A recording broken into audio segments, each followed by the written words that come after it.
В Москве обсудили проведение цеха в прошлом году. Из-за пандемии традиционное торжество в Коломенском отменили. В этот раз праздник белого изобилия состоится, причем в День России 12 июня. Отметим, их организатором станет Намский улус.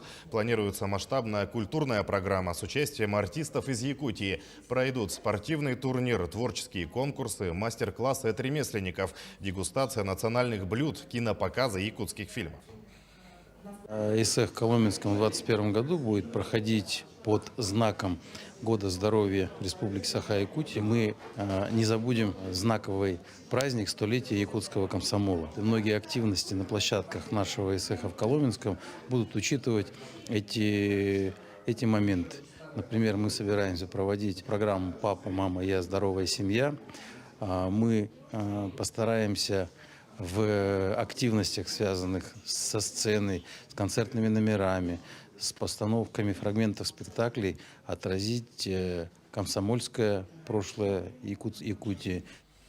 А уже в следующем году в Москве, Санкт-Петербурге и городе Владивосток пройдут Дни Якутии. Мероприятия будут приурочены к столетию якутской автономии и 390-летию вхождения региона в состав России.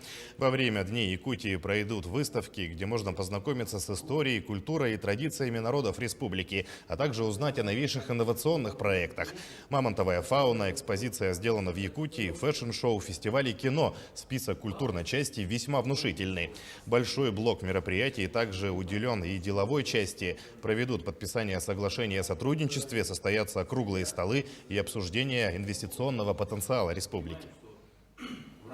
Если мы будем говорить о значении столетней Якутии, значит, в 400-летней истории российского государства, то это будет совсем другое звучание. И будут восприниматься, да, и мы должны увидеть себя, значит, показать как совершенно незыблемый оплот страны на восточных рубежах. Вот это должна быть идеология, лечь в концепцию представления нашей республики в наших столицах.